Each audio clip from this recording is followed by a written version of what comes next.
Hello, everybody, and thank you so much for tuning in to My Counselor Live with My Counselor Online.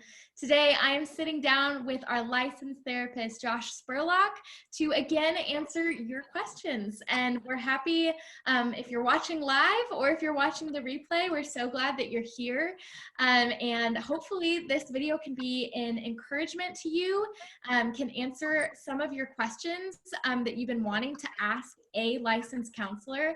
So I want to start just by introducing Josh. If you don't already know him, Josh Spurlock is here with us. How you doing, Josh? I'm doing good. Got a beautiful sunny day. Coming to you live from my cab of my truck today. So Yeah, hopefully our technology holds out. I love it. Looks a little different than normal.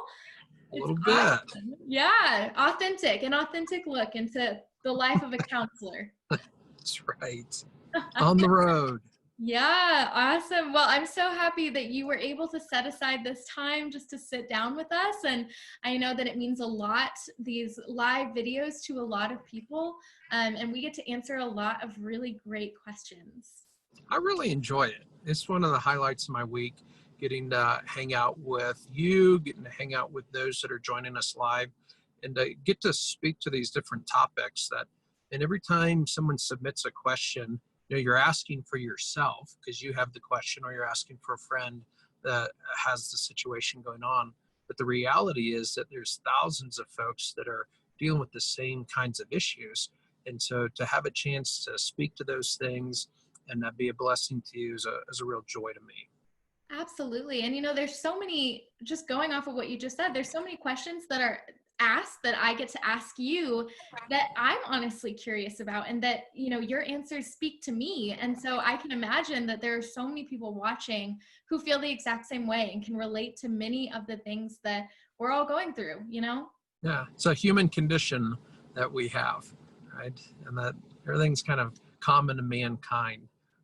Anything that you're going through or find yourself going through, rest assured you're not the first person in human history to be facing those challenges, which is encouraging because it means others have found a way through those things and how to heal and be whole and have abundant life as well.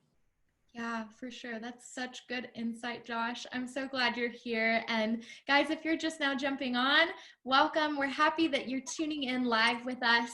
And if you think of any questions along the way as you're watching, feel free to comment them or message them to us if you don't feel comfortable commenting.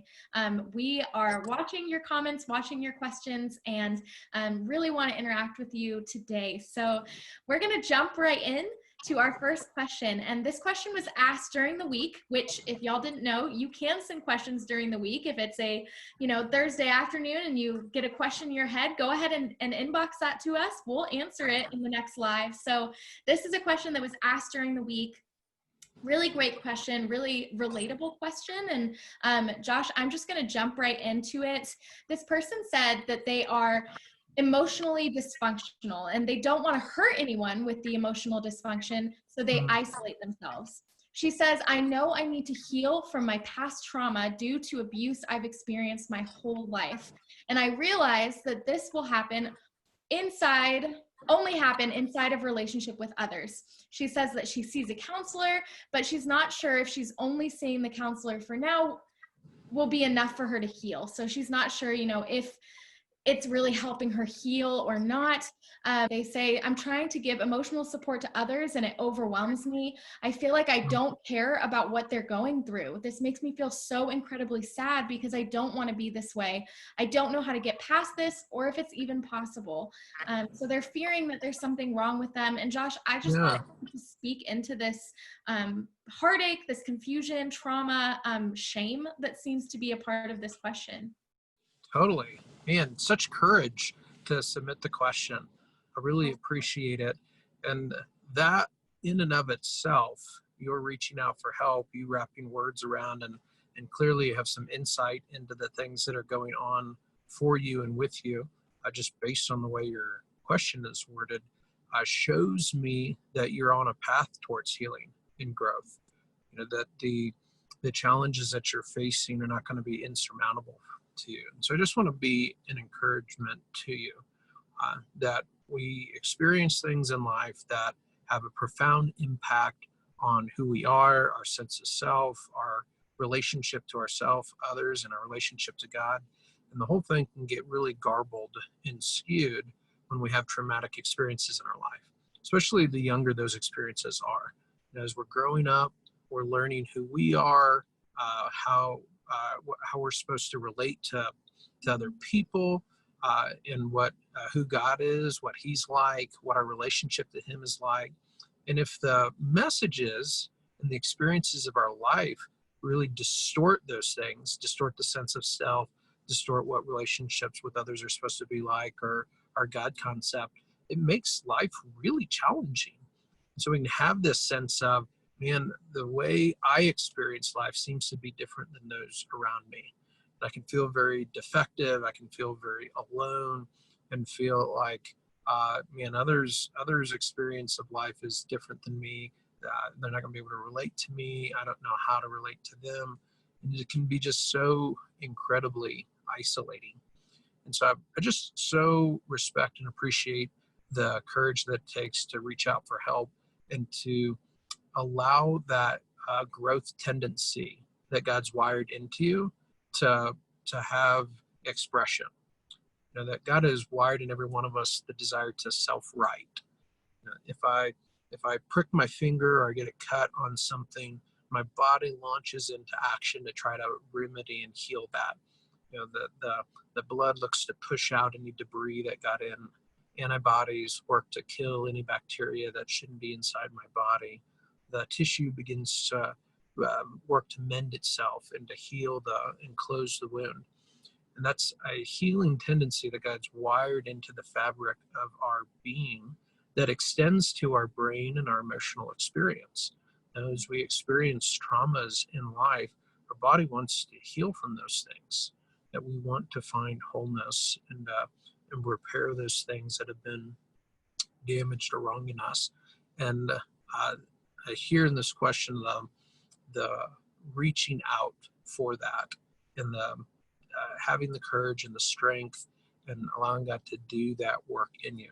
And so you're going to get there. You're going to keep walking down this road. You're going to get there.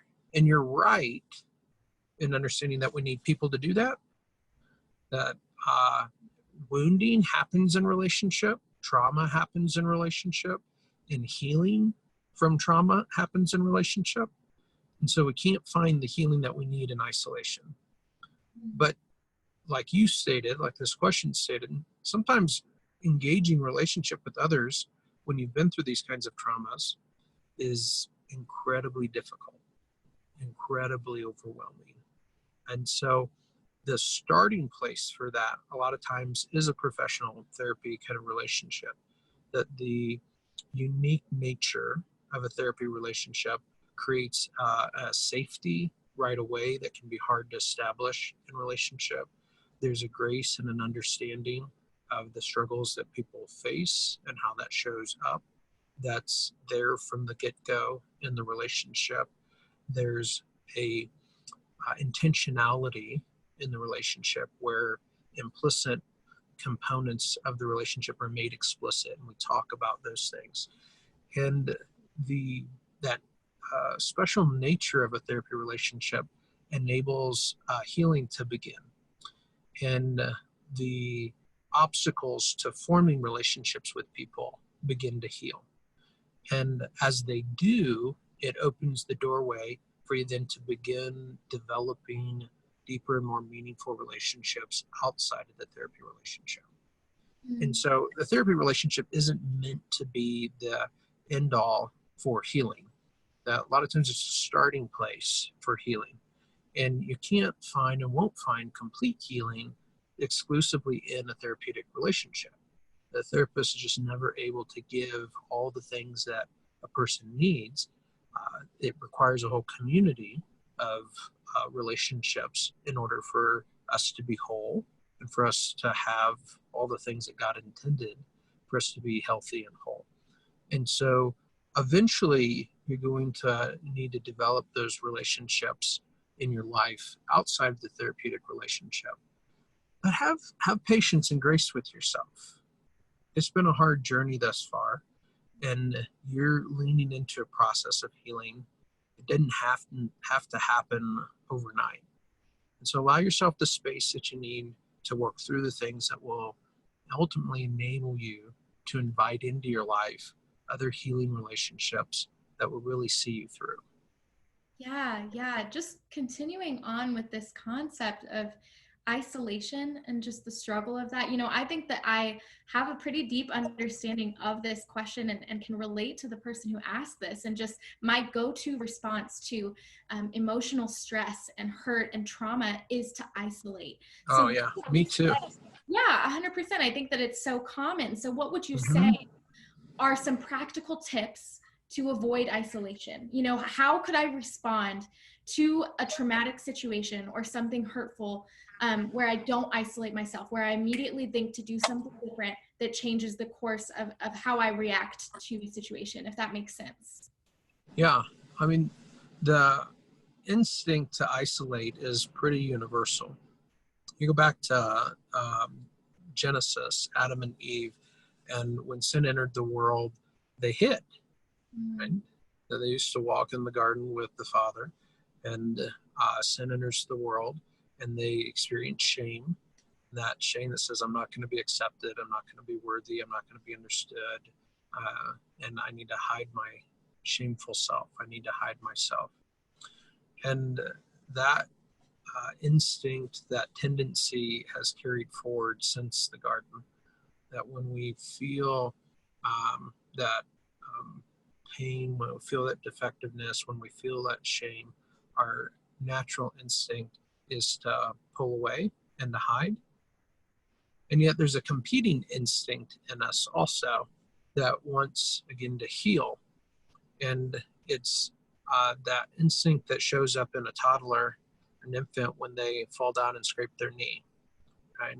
And they want to run to their caregiver. They want to run to the a safe person in their life and share their hurt with that person so that they can care for that, which uh, is that piece that we want to embrace.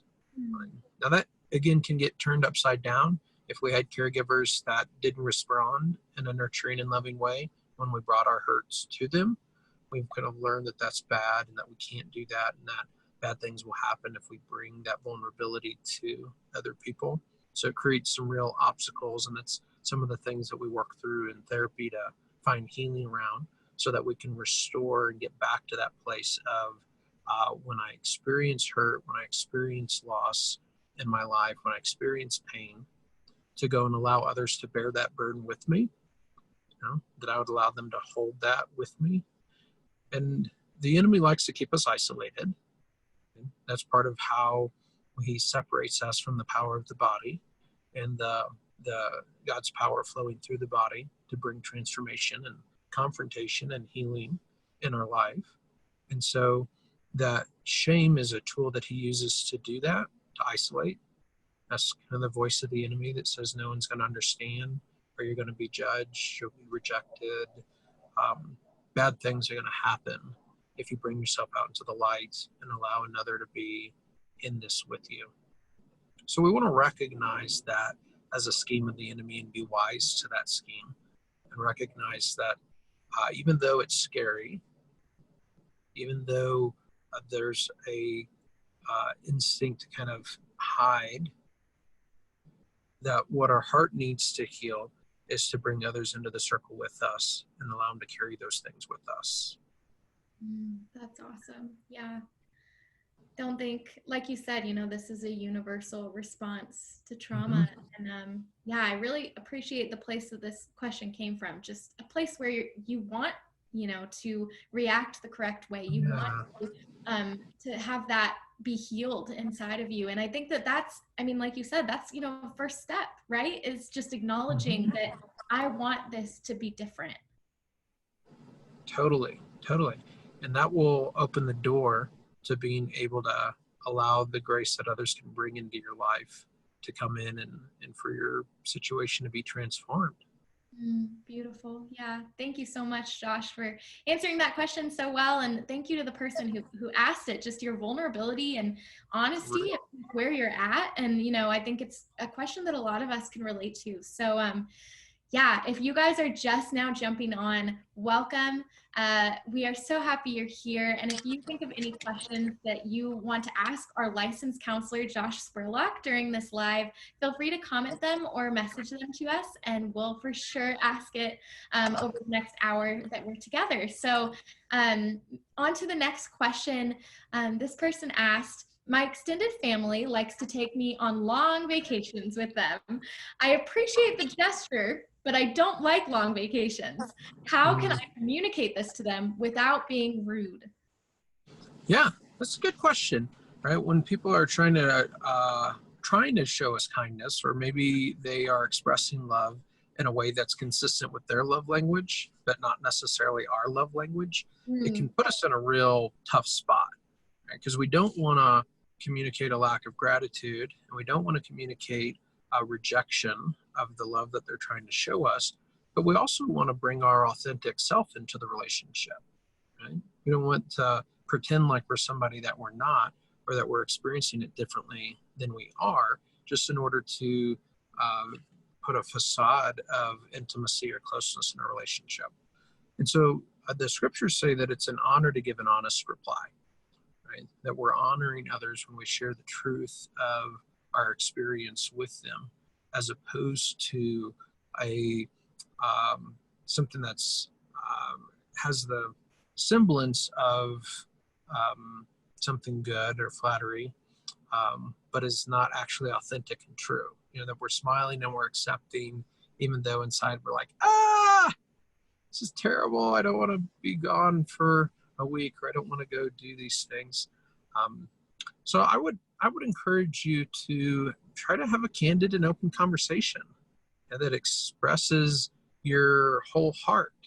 It says, listen, I love you, and I appreciate your desire to include me and to have me be a part of these things.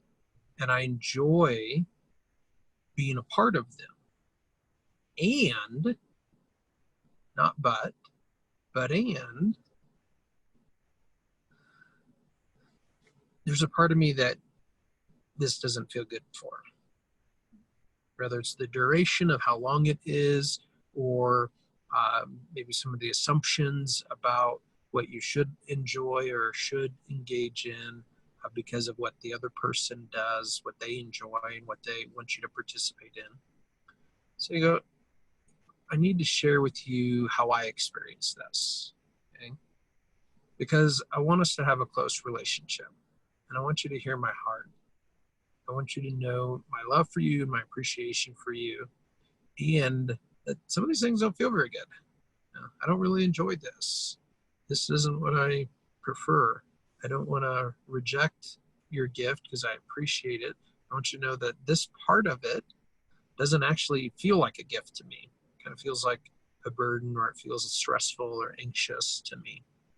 And so I'm wondering, is it possible that we can figure out a way that I can engage this in the things that I can feel good about, that I can enter wholeheartedly into, and saying no to the pieces that really take away from the blessing that you're trying to include me in or have me be a part of, so that it can feel good all the way around for me and for you.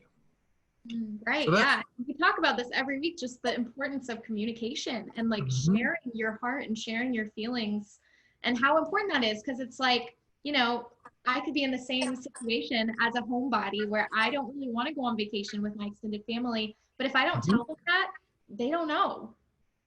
Right. And they can, in the silence, people can get the wrong impression. Right? That they can not really know what it is. And maybe they have a sense that something is off, or a sense that maybe there's a part you don't enjoy. And those blank spaces can get filled with all sorts of explanations that may be really different from the truth of your heart. So it's really better for you to fill in that blank with just the truth and the reality of your heart and what you are experiencing. Yeah, so true. I think of just the times where people don't communicate with me and I'm kind of left to just make my own assumptions that are Hmm. sometimes so far from the truth. But, Yeah. like you said, in the silence, like I, assume what I feel like is being communicated to me, even if it's not. Yeah. And sometimes we assume are like our worst fears, Yeah. right? Kind of assume that thing that we fear is what's going on. And it may be our fear getting projected onto the situation instead of reality of what the other person is thinking or feeling. Oh, so true. And I didn't even think about that, but I feel like I do typically go to like worst case scenario. This is what Mhm. that person thinks of me. Yeah, me too. That's kind of a thing that we do. I know it. I know it. Well, awesome. That is such a great answer. Really good practical advice to just sit down and communicate about it. And I mean, it can be hard to take that step, but I feel like every time that I've It's taken that scary. step to have those hard conversations, I've never regretted it. Yeah. Yeah, it can be scary being vulnerable Mm. like that and kind of putting yourself out there. That vulnerability is a prerequisite to intimacy in the relationship, but it also is risky by definition. That something isn't vulnerable if there's no risk involved in it. But it's that emotional exposure of like it's gonna impact me if you don't receive this well. It's gonna hurt, and so I'm putting myself out there in a way that I can't control how you respond to it. And if you don't respond to it the way I would hope, it's going to hurt. That's what makes it a vulnerable thing. But without that, we can't have intimacy. That intimacy, there's this kind of cheesy definition for intimacy that I like to use. It says that intimacy is into me see. Pretty cheesy, right? I get it. I've Intimacy. heard it. Yeah, yes. It's the idea that we allow people to see into us. Mm. Right? So as this person's asking in this question, they're going, there's this part of my experience, this part of who I am, that the people in my family who are inviting me on these trips and wanting to include me in these things that they don't know. Like they think that it's all good for me, but there's actually a part of my experience that doesn't feel good, and they don't know that. They don't see into me. And since God hasn't given us like X-ray vision or the ability to do like a Vulcan mind meld, right? We can just kind of grab their head and know their thoughts. The only way that others can actually see into us is if we use our words to share what's going on inside of us. An intimate relationship is really what God desires us to have with one another. And it's also what he desires to have with us. Right? That the word in Hebrew for this intimacy concept is yada.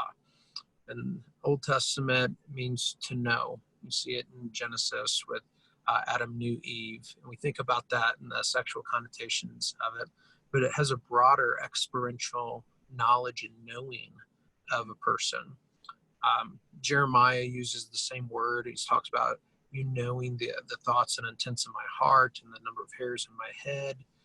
The psalmist talks about knowing me while I was still in my mother's womb. It's yada that's being used there. The idea is that God knows us completely and fully. He sees us. He sees into our heart. He knows our thoughts. He knows our motives and emotions. In the New Testament, the language changes and it's gnosko is the Greek word. And the scriptures say that Jesus came that we might gnosko the Father, right? That we might know him, that he reveals the Father to us. And the picture is that not only does God know us and see us, but he wants to be known by us. And he wants us to see into his heart and to know him.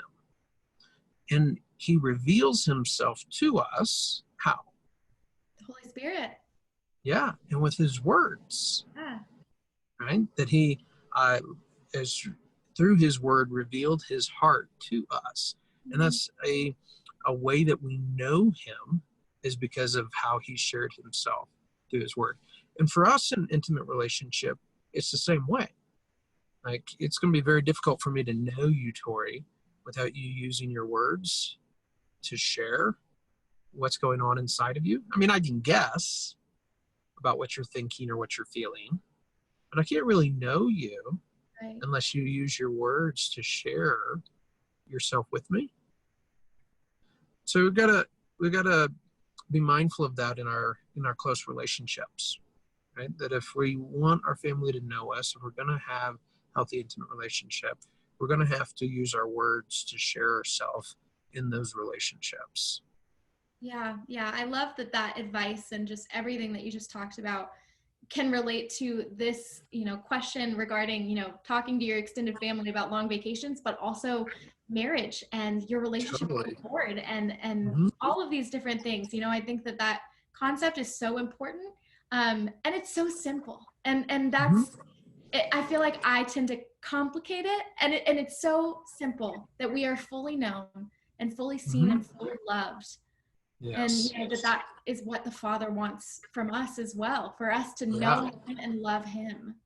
I think there's that piece in there that you mentioned about being fully loved that's super valuable and important, because I can't be accepted by you, Tori, in the parts of me that I don't share with you. Like maybe you would accept me in those things if you knew, if I allowed you to see into me and know those things. But if I don't share that with you, it prevents you from being able to accept me. And so that by default, I'm not accepted. Not because you wouldn't be willing to accept me, but because I haven't given you the opportunity to accept me. And so we can be in this place in relationship where we feel rejected, we feel unaccepted, we feel unknown, we feel isolated, we feel lonely. We haven't given people the opportunity to accept us because we haven't really shared ourselves with them. Yeah, gone into that This is vulnerable. scary. It's vulnerable, right? They might not. If I share myself, it's possible that they might reject me. They might not accept me. But if I don't share myself, I don't give them the opportunity to accept me. And the end result is being unaccepted and not feeling loved, not feeling that acceptance.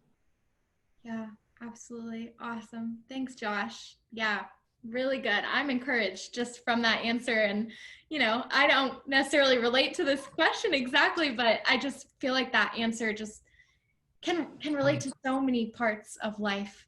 Um, yeah, thank you. So, next question. This person asked, how do I find out if my son of 10 years old has viewed porn without putting it in his mind to become inquisitive about the topic? Oh, and you don't have to put it in kids' minds to be inquisitive about sex or about bodies in general. That kids are naturally curious and inquisitive, and I guarantee you that he's already curious about his body, about the opposite sex bodies. That's not something you plant in them. It's something God planted in us, that we have that curiosity about our own body and about the opposite gender's body. I And love that. so, I love that God planted that in us. totally, yeah, no one has to teach us that. Mm. Instead, what we want to think about as parents is how do we steward that curiosity, right? How do we acknowledge it and affirm it as a good thing and a natural thing, a part of how God has made us? And how do we steward it in such a way that we help kiddos make wise choices and avoid destructive kind of pitfalls that curiosity can lead them into inadvertently? And so the the the goal is not as much to like discover whether or not the 10-year-old has viewed porn, and there's an end goal that's after that. So what if we know the answer to that? Yes, kiddo's been exposed to porn in some way. Then what? Right? Knowing that's just a means to an end. It's not an end in and of itself. That what we're really wanting to do is steward the kiddo in terms of managing their sexuality and stewarding that curiosity in a way that will be constructive, helpful, beneficial to them, as opposed to destructive and damaging. And so we can achieve that simply by engaging the dialogue and the conversation. Okay? Be the leader in that. Lead the way in encouraging the conversation, affirming the curiosity, being the source of information for them, about their body, about bodies in general, so they don't have to, rely on the locker room at school to infill those gaps, because we know what a fountain of, information and truth the locker room is, right? But give them the opportunity to feel competent and not shamed and ashamed of their curiosity about those things, and to be able to talk about what pornography is, talk about how it distorts God's design for love, for relationship, for sex, for bodies, why it's to be avoided, the damage that can come from it, why you want to know kind of what experiences or exposures that they might have had, so that you can be helpful in protecting them from the damage that can come from that. Those are the kinds of conversations and the direction that you want to go with that.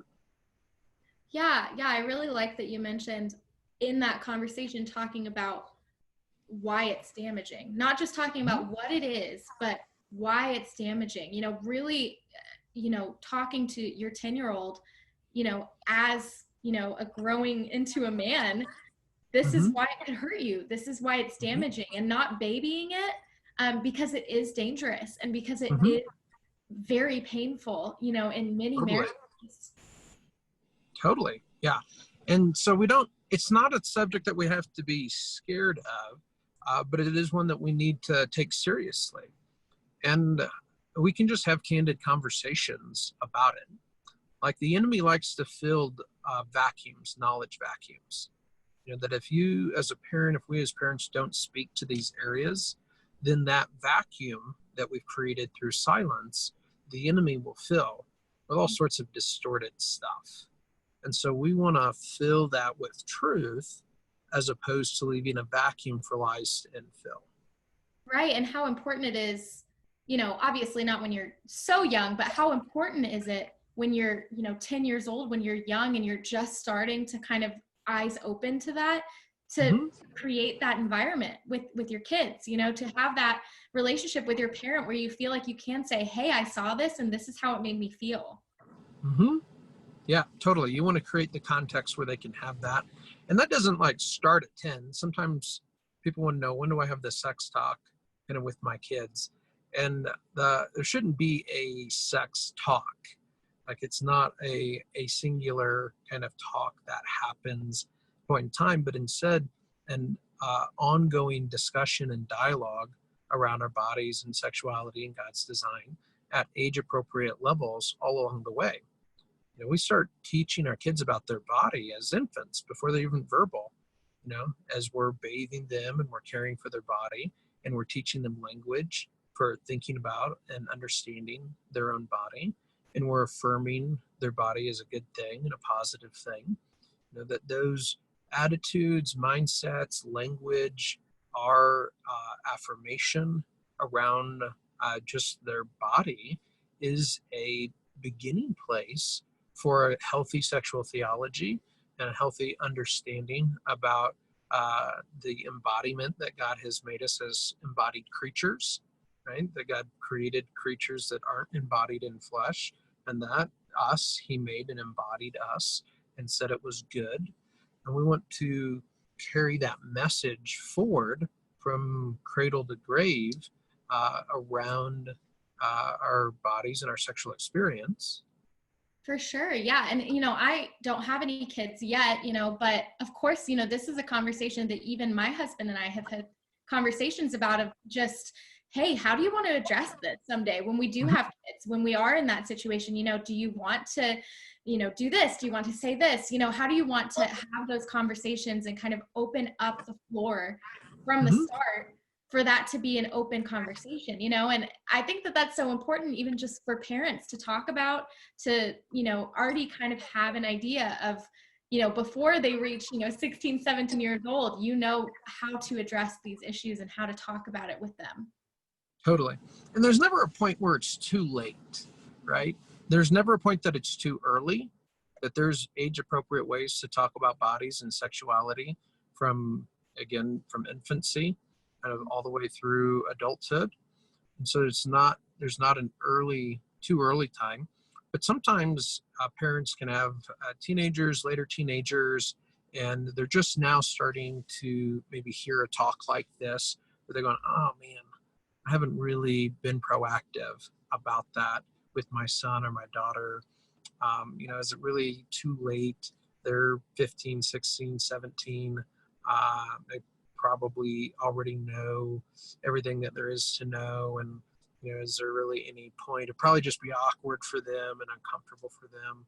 And all these kind of fears and reasons and shame can come in the picture to try to shut down that conversation. But I'm telling you, it's never too late to have that conversation. You can start it with just a real candid ownership of, hey, I need to be having this conversation with you sooner. And I'm sorry that I haven't. But I'm recognizing I'm maybe feeling convicted around that, maybe realizing that I haven't done you any favors by leaving a void and silence around this. And so, yeah, this is probably, at least as awkward for you as it is for me to bring this up. But I think it's really important because this is an important part of life, an important part of relationship.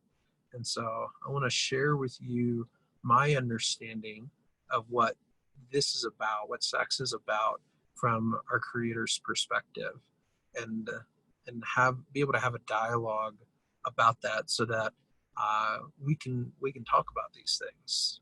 Yeah, and what a great way to just start that conversation by, acknowledging this is what I've experienced, this is where I've failed, just kind of like not putting it all on this is what you need to do, you, but also like just relating to them, to come to their level and talk to them as if you're having a conversation with, a friend or something like that. You know what I mean? Yeah, and talk about what it is and what it's supposed to be, as opposed to what it's not, right? A lot of times the conversations are, here's the sex talk. Don't until you're married, and if you have any questions, feel free to ask me. The end, right? Which is severely lacking. And it's what a lot of us probably experienced growing up. Totally. Yeah. Totally. Right. And so if you've ever had your parent and to say, if you have any questions, feel free to ask me. Oh, Jesus, please don't ask me. And that, how awkward and uncomfortable is that, right? Like that doesn't actually give permission and create a safe space for having those conversations. Just saying, if you have any questions, you have grown up as a parent. You have lived through these ages. You don't have to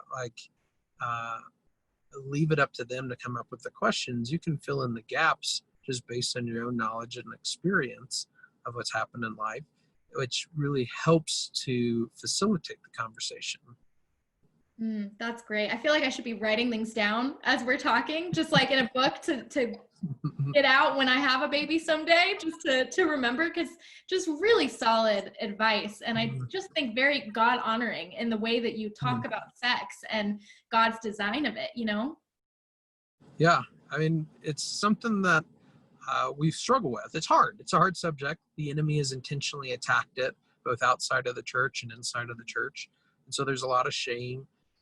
There's a lot of kind of misconception about it. And particularly in church cultures at times, there's a sense that we can't talk about sex or that we shouldn't talk about sex.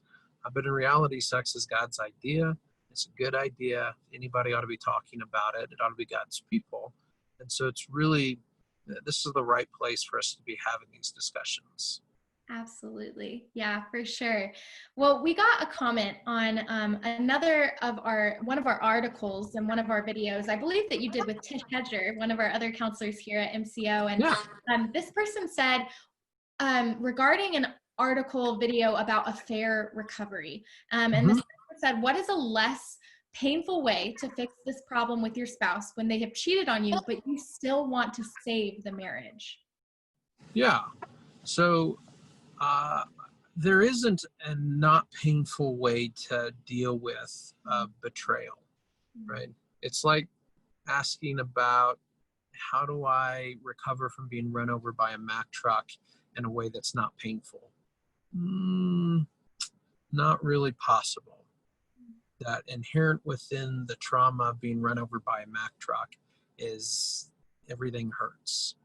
And it's the rehabilitation process of learning to walk and learning to kind of uh, do life again is a painful process. And so have to accept that there's just a grief. This is hard, and it's going to be hard, and it's hard because it's hard, and there's no way around it. And then begin to think about, what is it that I need in order to get through a hard process. And you're not going to get through it in a healthy way in isolation, because as humans, we don't get through anything in a healthy way in isolation. That God didn't design us to get through things in isolation. He designed us to celebrate life together in community, and to work through and get through the struggles and hardships and pains of life together in community. And so one of the first things that I always ask folks that are coming to my office, and affair recovery or infidelity is part of the reason that they're coming to see me, is who's in the circle with you? Like who beyond you, the two, you and me, know what's going on in your life, in your world. And what I'm assessing is your support. Do you have the relationships? Have you allowed in your life the relationships that can provide the support that you're going to need to get through this? Because I know as a marriage therapist, I don't have the ability to tap you on the head with a magic wand and to fix all of this. But I can't be a stand-in for all of your community that you need to get through this. That I can play my role as a guide through this process, knowing how couples are able to heal and recover from these things. But you're going to need resources outside of the therapy relationship in order to get this. So, figure out who you got in your circle, who can be in your corner, who can be an encouragement to you, both to help you stand up to the things that you see to need to say no about, to comfort your heart and help you grieve, to give you a place to process through the intense emotions that are a part of affair recovery, which then gives you the support you need to engage the relationship that you need to. The other piece that you need to recognize is you don't have the power to recover your marriage. Mm-hmm. Like that's not in the scope of something that you have the ability to do, because it requires more than just you. And the marriage is a relationship between you and your spouse, and you can't make your spouse's choices for them. You can do everything that you can do to engage recovery in your relationship, in your marriage, to recover from this and have a healthier and stronger marriage after this, which is totally possible. That's the norm for couples that walk through a recovery process. The marriage on the other side of it is better than it was beforehand, has scars, has wounds that are part of that trauma, but that the marriage itself, when a couple commits to recovery, one-in-one cases that I have worked with, is stronger on the other side than it was prior to the infidelity or prior to recovery. But you are going to have to surrender your spouse and their side of the process to the Lord, because you can't make that happen for them, which means you may not be able to recover, not because you don't want to, but because they may be hard-hearted and unwilling to engage the process that would enable you to recover, which is the powerlessness of that is scary. The fact that you could lose something that matters a lot to you and that you care very much about, and you don't have the power to prevent that from happening, is a really scary and overwhelming prospect. But it's a reality that you have to come to terms with. Otherwise, it will sabotage you through the whole recovery process. Yeah. Thank you so much for this question and just the transparency it takes to talk about this. For sure. Yeah. So we got another question, and she gives a good amount of explanation about it. And so I just want to read this whole thing to you just so you can understand it. But she says, my husband and I got married last fall. His father passed away a long time ago, and him and his mom have an unhealthy relationship. He always pacifies her, and when she doesn't get her way, she throws a temper tantrum. We also live with her in her house, and with quarantine, I never get a break from her. My husband and I have talked about starting a family next year, but there's no way we can do that while living with my mother-in-law. We've talked about moving out after quarantine, but I'm not sure how serious my husband is about it. Now, whenever I bring up us moving out, my husband gets mean and brings up divorce. What should I do? My heart has palpitation just typing this. I'm so overwhelmed. Yeah, yeah, I can feel just the angst and the fear Right? around facing such a challenging situation. So And much it's anxiety. complex. Yeah. Yeah, tons of anxiety because it's a complex situation. That it is normal when you have a kind of a widow type situation or a single mom kind of situation for there to be a special closeness and relationship between mom and child, mom and son in this case, and that there's just a leaning on or looking to a older child for support and emotional support as you're going through the struggle of trying to figure out um, life in that really challenging and difficult circumstance. And so it's a really common thing for there to be a special and a close relationship that's there that can create uh, conflict and tension when we move into marriage. Right? That there's a healthy and good, right expectation for a wife in a marriage relationship to be the number one woman in her husband's life, right? For that relationship to be special and separate and set apart and put ahead of all other kind of relationships in a person's life. But that can be a really painful and difficult transition with a lot of guilt and shame and fear that's a part of it for a husband in that situation. And so it can be really difficult as a wife to get in the shoes of a husband that's in that situation because what you can see on your side is the pain that it causes you. And it's hard to see past your pain to what's going on the other side. So part of the trickiness of it is being able to hold both sides of that, to be able to recognize the validity of your want for your husband's allegiance and for his support, and him to recognize and care about how the relational dynamics there affect you and affect the relationship between the two of you, for that to matter to him and him to prioritize figuring out how to navigate those dynamics with his mother in order to have a healthy relationship with you, that's totally valid and good. I want to affirm that for you. And to recognize it's not as simple as you need to leave and cleave, right? That you're too close to your mother, that or kind of attacking what's a really complex and difficult dynamic there, that if you haven't lived it, you haven't walked that journey with folks, it can be difficult to understand. So there's a need to have grace with him as well. And as with, pretty much everything that we ever talk about, you're not going to be able to get through that without good community in your life, right?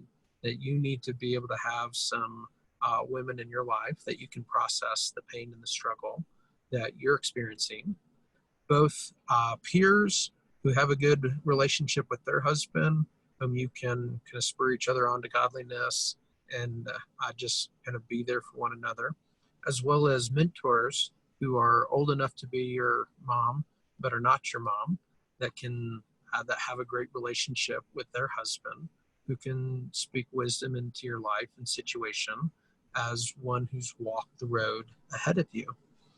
And your husband needs that as well, but you don't have the power to make him engage that or build that into his life. And so you're going to have to trust the Holy Spirit to bring conviction and lead into truth and help him get connected with those that could provide that sort of community and support for him. if you're given the complexities of the situation, it's totally valid for you to engage therapy and counseling on your own also. Like sometimes we think, oh, my spouse isn't willing to do that, and so I'm just kind of stuck. But in reality, you can engage therapy and counseling around issues like this on your own.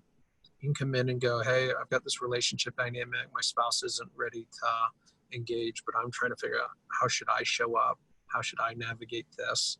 And a therapist that has worked with these kinds of situations will be able to help you have perspective that you're not able to have on your own. Understand ways in which you might be sabotaging yourself, because almost 100%, I can't think of a single case that I've worked with or a couple that I've come alongside. There's not self-sabotaging happening where we want for this desired outcome in our relationship, but the way we're going about it in part is sabotaging the very thing that we want, pushing us further away from the closeness that we're trying to cultivate with our spouse. So having a therapist that can kind of hold up a mirror for you and go, you may not realize this, but this is actually not so helpful. And it's actually probably get you further away from what it is you want than helps you out. That can be a really valuable part of the equation as well.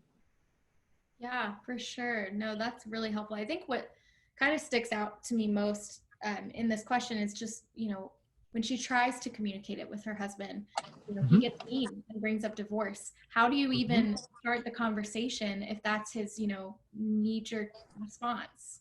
Yeah, those are kind of power plays of sorts in relationship, right? It's a really healthy and dynamic to threaten abandonment whenever the topics come up that are uncomfortable for me or that I want to avoid kind of engaging. And so I'll pull a power play and threaten abandonment and go nuclear kind of on the relationship in order to get you to not bring up or engage whatever it is that I'm looking Right, which to can be, avoid. unhealthy individually and then also just relationally. Yeah, totally. And so you have to have, again, the support in your corner to be able to stand up against that. That if you don't have the emotional support to be able to go, you know what, I don't want to be divorced, but I also want to have a relationship where we can talk about things, no matter what they are. And I'm not going to cave and I'm not going to fold because you threaten to abandon. That's not what love does. That's not how I'm going to engage. And I'm not going to relate to you out of fear that you're going to leave me. That I'm not going to not address or things that are unhealthy in the relationship between us because of power plays like that. But you're never going to be able to stand up like that without good emotional support standing behind you in that. If you're trying to go that alone, you'll fold every time because none of us has the strength in ourselves without support to be able to navigate those things. Yeah, that's good. Awesome. Well, I hope that this answer encouraged the person who asked this question, and I hope it was helpful. And For sure. Yeah, just hard situation and, a common one. And definitely thinking of you as you're going through this. So, Yes. next question is, if a woman is newly married, texting another man, swapping photos, etc., is that considered cheating?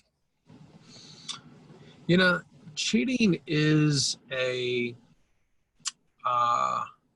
something that's defined differently by a lot of different folks, and there isn't a universal definition for cheating out there. But there really doesn't have to be one, right? What we're talking about are breaches in relationship, right? We're talking about a dynamic between you and your spouse where something's going on that feels like a violation and feels like a betrayal of the relationship between you and them. And if there's a dynamic where we're kind of nitpicking about the definition of cheating, that we're really missing the point altogether. That there's a sense of betrayal that you're experiencing, that something about this really doesn't feel good. Doesn't feel comfortable to me. The closeness, the connection, the interaction that's taking place there. And so I want to address that and deal with that and figure out how do we navigate this in a way that we can both feel good about, and where I don't feel the insecurity within our relationship because of the kinds of relationship that you're developing with others. And that needs to be taken seriously, no matter who is feeling that sense of betrayal or what the exact details are of that. That being able to, saying it's not cheating because it doesn't match this definition and therefore it's not a big deal and you shouldn't be hurt or upset is a total dismissing of the other spouse's experience of the situation. So you don't have to, it's not even helpful to get into this legal debate about what's the legal definition of cheating and are you cheating, are you not cheating, and who's right about what's happening. We need to get underneath that to understand the dynamics of what's happening in the relationship and what's happening here with this other person and figure out how to navigate that.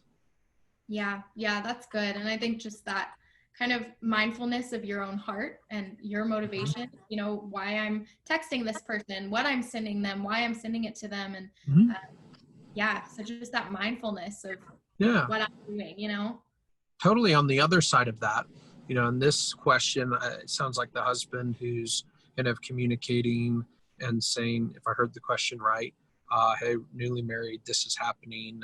How do we define cheating? Did I catch that right, or is it?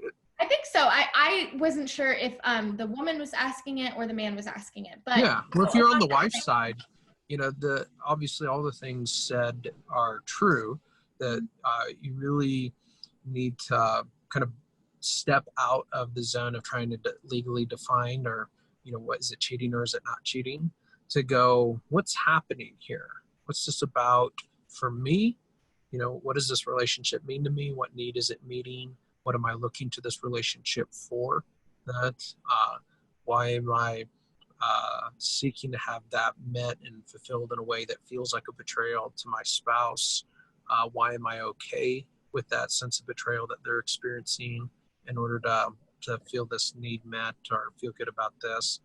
And so what's the underlying kind of dynamic that's taking place there? Yeah, absolutely. You got some technical difficulty going on your end, huh? Yes, we do. My computer is about to die. So I'm going to ask this question so that you can go ahead and answer it. And I'm going to grab my charger. But I'm going to ask this question really quick. So this person says, my husband and I are in our early 60s, and both of us have had trauma in childhood. I'm currently in therapy. My husband refuses to go to therapy. Needless to say, this has affected our intimate physical relationship with each other now. We have not been together in an intimate physical way for several months now. Is this a bad thing, or is it okay since we're both okay with not hooking up physically right now? Yeah, I so appreciate the question. And man, I just feel my heart ache around the trauma and the difficulties that you guys have had as young persons, as well as the impact that has had on your marriage and relationship with each other. I want to reframe the question a little bit from one of right or not right, or okay or not okay, to instead one where we are thinking about our experience with each other and the meaningfulness of the connection that we have with one another, and ways that we can engage that feel close and feel connected and don't feel like a loss for either of us. But there isn't like a defined right or wrong. This is how couples have to connect. This is how they have to experience connection with each other. What's more important is that we are building a connection, an intimate connection with each other that feels good to both of us and is accommodating to each other. And so specifically when we are thinking about sexual trauma and the sexual relationship and intimacy in relationship, it can be very helpful for us to redesign and reapproach our sexual relationship to be one that can be mutually fulfilling and connecting, and maybe let go of some assumptions about what sex has to be or what it has to look like. That we can have physical intimacy that doesn't include intercourse. We can have physical intimacy that doesn't include orgasms. That we can build a physical intimacy in a relationship that allows us to navigate around those things that are maybe triggers for the trauma that we've experienced and cause the interactions between us to be re-traumatizing, and instead construct a way of interacting with each other that allows us to be tender and nurturing to one another, that allows us to feel safe with one another, to feel close, to feel the nurturance of physical touch from one another, and to have really meaningful, really intimate, really sexual interactions that are maybe different than we traditionally think about sexual interactions or intimate interactions, but still are very meaningful to us and very connecting for us. And when we can construct that and really learn to enjoy an intimate relationship like that, it creates a safety and a foundation and a context where we can explore how to find healing around other aspects of our sexual relationship that we might want to find healing in also. Yeah, that's great. I think even the point you mentioned about just like non-sexual physical touch and, sexual, conversation and things like that. I think that that's a great tip, in this kind of situation. Yeah, there's some book resources that you can engage. It's okay if your husband isn't in a place that he's looking to engage therapy at this time. That can be it's a really vulnerable and can be a really scary and difficult thing for someone to engage. But that doesn't mean that you can't, and it sounds like you are, and that in the context of your own therapy can begin to explore and construct for you what would a meaningful and safe relationship, physical intimacy look like for you that you could feel good about and feel comfortable with and be able to give yourself to and enjoy with your husband. And then maybe figure out how to have dialogue with your husband around that says, hey, I really like you and I want to feel close and connected with you. And I know you have some challenges and I have some challenges that get in the way of that. But I really want to figure out how we can be as close as we can be and how we can avoid the things that come between us and build on the things that bring us closer together. Right. Yeah, no, just communication. And, we talk about this every week, just how important that is. And yeah, especially in a situation like this, just being, able and feeling safe to communicate your heart and communicate your thoughts with your husband, Yeah. It's vulnerable. It's scary. That's where having the support of a therapist can be really helpful in helping you process through it, help you find the language, help you understand yourself and your own experience enough to set up those conversations for success. Can't guarantee them, can't control your husband, how he's going to respond to those things, but you can do everything that you can on your side of the fence to try to set it up for success. Right. Yeah. Awesome. Well, thank you so much for this question to who asked it. And that was our last question. So we're going to close things up a little bit. But guys, thank you so much for tuning in. Hey, and your computer didn't die. It didn't die. It didn't die. I grabbed the charger. I just kind of snuck it in there, and we are good to go. Thank you guys so much for bearing with that situation, and then also just tuning in to this My Counselor Live episode. And we'll be back next week again with licensed therapist Josh Spurlock. Josh, it's always such a pleasure to have you here and to be able to interact with you and have you give such wise, incredible insight into these questions. Yeah, it's a real joy for me. And I want to throw out there that I think coming up in a couple of weeks, Tish Hedger and I will be back and are going to be doing a special My Counselor Live specifically focused around sex therapy topics and different questions that folks have. We've had a number, I think that's on July 8th, that we'll be doing that. And so if you have some specific questions related that may be sexual in nature or sex therapy kinds of questions, Tish is a sex therapist, I'm a certified sex therapist, and so we'll be specifically answering your questions as it pertains to topics of sexuality. Yeah, no, that's going to be so awesome. I won't actually be on the live for that one, but I will definitely be tuning in and watching You'll be the missed. replay because I am super excited to just hear the insight that you guys can give into questions of that nature. Yeah, it's going to be fun. Yeah, so make sure you guys tune in on July 8th to licensed counselor Josh Spurlock and Tish Hedger as they just kind of address the many struggles, many topics, things that we face in marriage and outside of marriage around this. So it's going to be a really good live to tune into. But we will also be back next week with another Q&A. So guys, if you think of any questions throughout the week leading up to next week's My Counselor Live, feel free to message us. We would love to answer your questions. You can also submit them at MyCounselor.Online/ask, and we'll add them to the list. So going to be a great next week, and we have just loved interacting with you guys over the last hour or so. So thank you guys for tuning in, and we'll see you next time.